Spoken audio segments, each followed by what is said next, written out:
मध्य प्रदेश के बरौदिया में एक दलित बच्ची का यौन शोषण होता है। यौन शोषण करने वाले उसको डराते हैं, धमकाते हैं और कहते हैं कि वो इस बात के बारे में किसी से कुछ ना कहे। थोड़ी बहुत हिम्मत जुटाकर वो अपने परिवार को इस बात के बारे में बताती है और बड़ी मुश्किल से एफआईआर होती है। इस दलित बच्ची के यौन शोषण के मुख्य अभियुक्त बीजेपी के नेता पाए जाते हैं। उसमें से जो मुख्य अभियुक्त एक है अंकित सिंह, वो बीजेपी का कोई युवा ग्रामीण मंडल का अध्यक्ष था, और दूसरा अभियुक्त कोमल सिंह बीजेपी के विधायक भूपेंद्र सिंह का करीबी माना जाता है। इन लोगों ने मिलकर उस परिवार पर दबाव बनाया कि वो समझौता कर ले, और जब परिवार ने उससे इनकार कर दिया, जब वो राजी नहीं हुए, तो इन लोगों ने उस पीड़िता के भाई की पीट कर हत्या कर दी। और जब माओ ने आके बीच बचाव की कोशिश करी तो उसको भी निर्वस्त्र करके पीटा गया।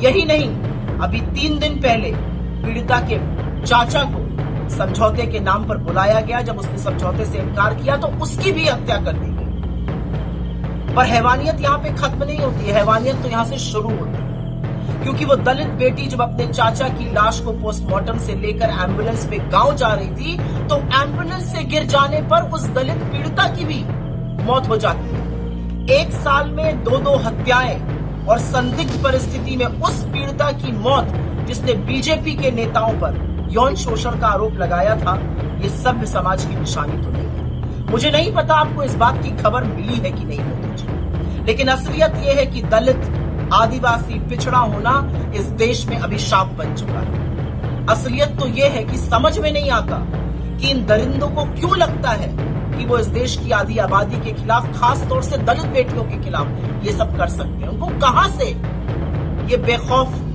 रवैया आता है? उनको लगता है कि आप हर बार की तरह संरक्षण आरोपी को देंगे और बेटी के खिलाफ खड़े होंगे, इसलिए वो ऐसा करते हैं। असल में तो मोदी जी जब आप चुनावी मंच से मुजरा शब्द का प्रयोग बार बार करते हैं तो इन आदमखोरों को हौसला मिलता है, इनको साहस मिलता है। इस तरह की हरकत बेटियों के साथ करने से इनको लगता है औरत दोयम दर्जा है और उसके साथ वो चाहे तो कुछ भी कर सकते हैं। आपसे कोई भी आशा करना बेमानी है, क्योंकि आप हर बार की तरह इस बार आरोपियों के साथ ही खड़े हुए। मीडिया में हर बार की तरह सुटपक सन्नाटा है।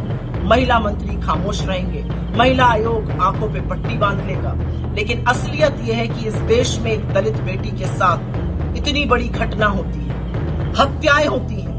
आपके दरिंदे, आपके आदमखोर ना सिर्फ हमारी बेटियों का शोषण करते हैं, अब उनकी निर्मम हत्या भी कर रहे हैं, लेकिन आपके कान पर जू नहीं रेंगती है। मुझे दुख है इस बात का कि आप इस देश के प्रधानमंत्री बने, क्योंकि आपके 10 साल के शासनकाल आधी आबादी के लिए अभिशाप से ज्यादा कुछ नहीं। इस देश में जो दलित बेटियों के साथ पिछले 10 साल में हुआ है, वो सर्वथा गलत है, और अब वही अन्याय का अंत होगा, क्योंकि ये आपके बस की बात